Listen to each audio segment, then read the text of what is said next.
sekarang kita sudah sampai di bagian akhir review buku Manajemen Strategis Masjid ini. Kita akan membahas bab 6 dan bab 7, podcast Diari Dosen.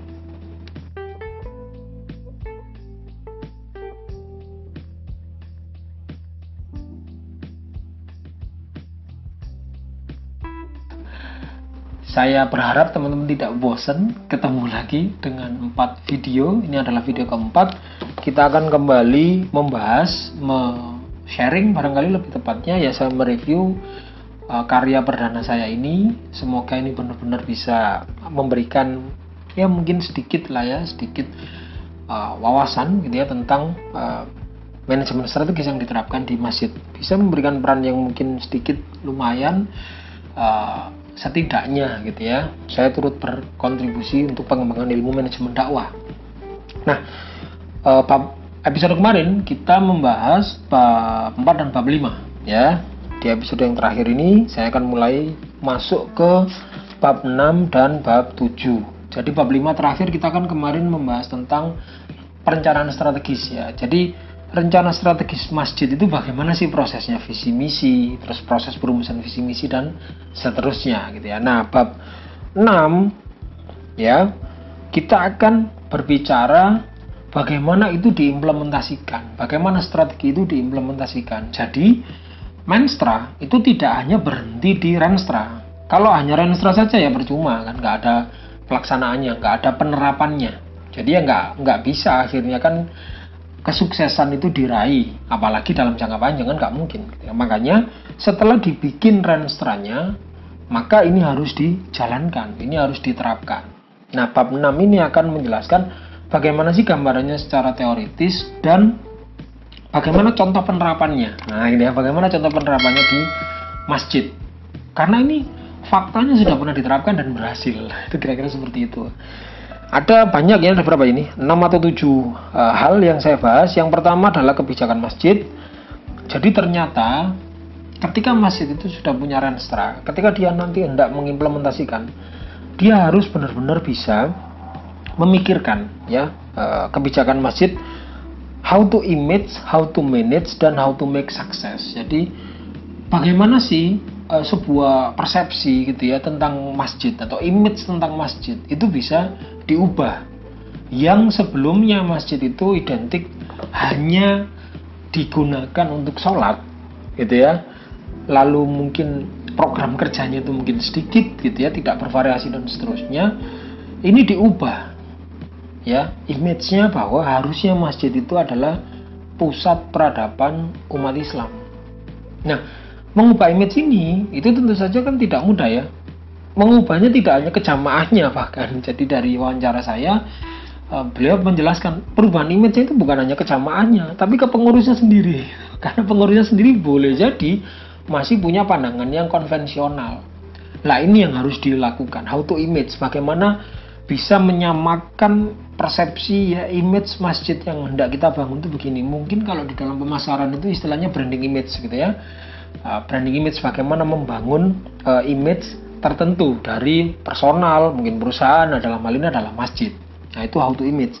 Lalu berikutnya how to manage, bagaimana dikelola gitu. Jadi setelah image-nya ini ditanamkan, bagaimana itu dikelola sehingga kalau itu sudah dilaksanakan secara konsisten, baru masuk ke how to make success, bagaimana itu bisa sukses dan berkembang. Nah, itu bagian pertama dari implementasi, yang itu saya jelaskan contohnya di Masjid di Yogyakarta, bagaimana dia melakukan itu.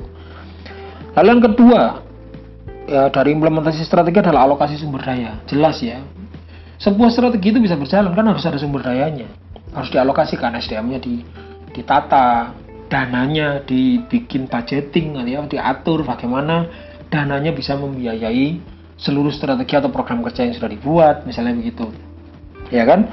Terus sarananya dan seterusnya ya, alokasi sumber daya.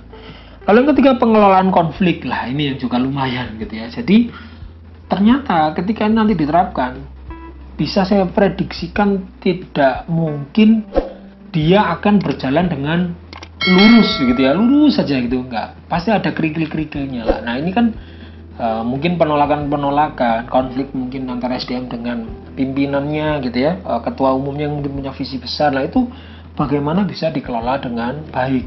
Yaitu yang dibahas di bagian ketiga dari implementasi strategi. Lalu yang keempat, struktur. Ya kan, struktur masjid. Struktur masjid juga dibuat kan jangan sampai hanya copy paste ya. Ketua, sekretaris, bendahara, kan nggak sekedar begitu tuh. Tapi struktur itu harus dibangun, dibuat benar-benar berdasarkan pertimbangan renstranya. Kalau misalnya di dalam renstranya itu misalnya ada 4 atau 5 item capaian gitu, misalnya dalam hal ritual, dalam hal peningkatan taraf hidup atau ekonomi masyarakat, pemberdayaan ekonomi maksudnya, terus mungkin dalam hal sosial, kultur misalnya, terus mungkin dalam hal fisik, misalnya ada 4 atau 5 item sasaran. Nah ini kan harus diwujudkan dengan program kerja yang nantinya harus dijalankan oleh organ-organ. Nah struktur itu dibuat itu idealnya kan seperti itu. Nah lebih detail nanti bisa teman-teman baca sendiri ya. Bagaimana di masjid di Yogyakarta ini bahkan mereka itu punya lebih dari 20 biro ya. Biro mungkin semacam divisi atau departemen ya, mereka menyebutnya biro. Ada keluarga, anak-anak, remaja, olahraga, kesehatan, macam-macam, luar biasa. Struktur masjid yang didasari oleh Renstra nantinya akan bisa benar-benar, ya istilah saya itu benar-benar jadi pusat seluruh aktivitas masyarakat di daerah itu. Jadi benar-benar bisa jadi pusat peradaban. Lalu yang kelima, pengelolaan resistensi atas perubahan. Jadi kalau yang bagian ketiga tadi konflik, kalau ini resisten. Jadi ya resisten bisa jadi sumber konflik juga ya. Resisten itu penolakan. Mungkin sudah merasa nyaman dengan keadaan sebelumnya, mungkin merasa nggak mampu ya.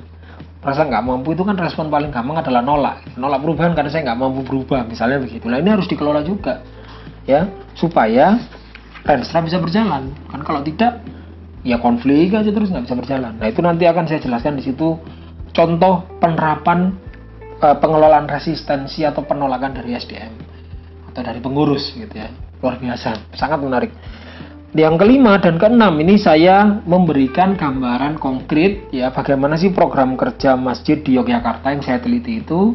Terus bagian keenamnya program kerja masjid di Surabaya. Wah itu programnya macam-macam, ada 7 program. Luar biasa ya. Apa saja? Nah rahasia ya, bisa teman-teman cek karena programnya ini tuh menarik-menarik.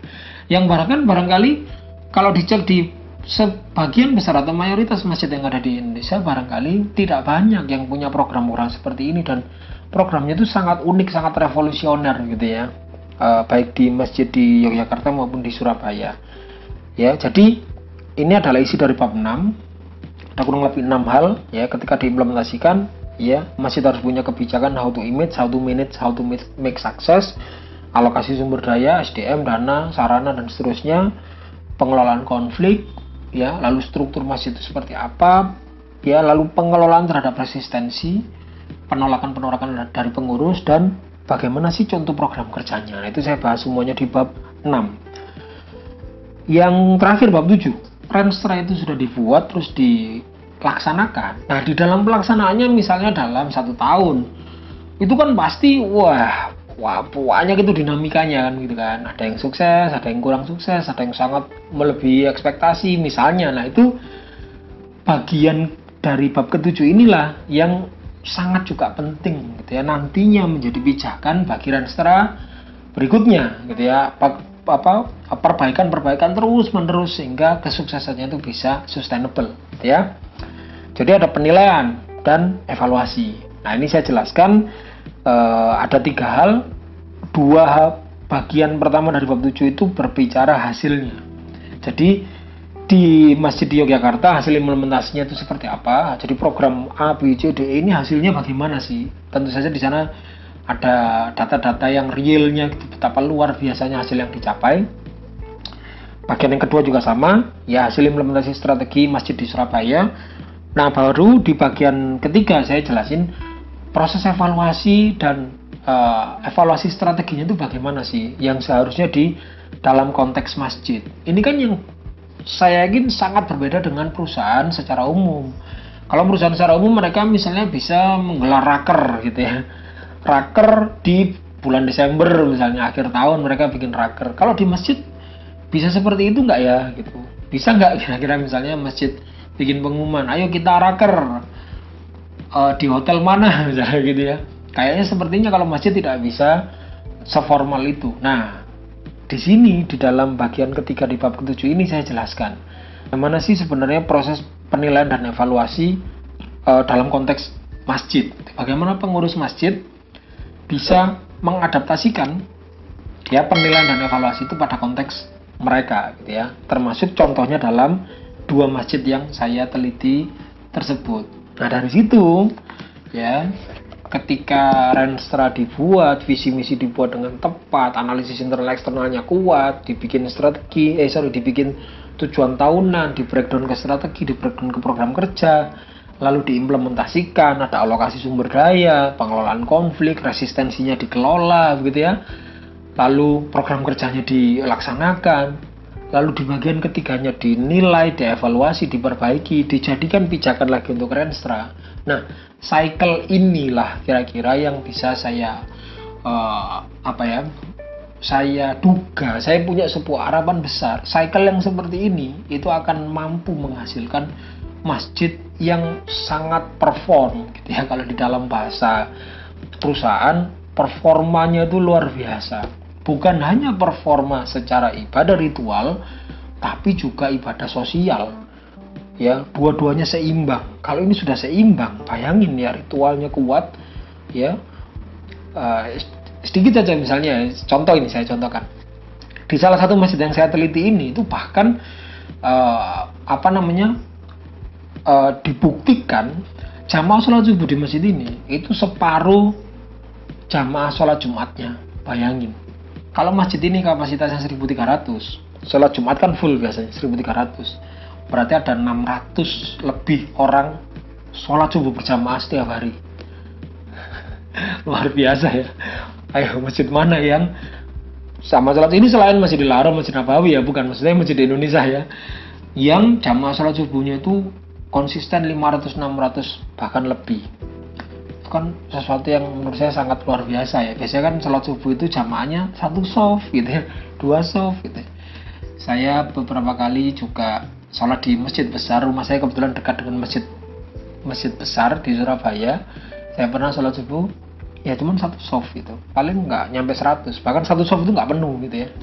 Nah, mungkin 2 soft, mungkin 100 itu sudah sangat luar biasa. Ini 600 kan, itu misalnya contoh konkretnya begitu, luar biasa secara ibadah ritual. Tapi tidak hanya ini, ibadah sosialnya juga luar biasa.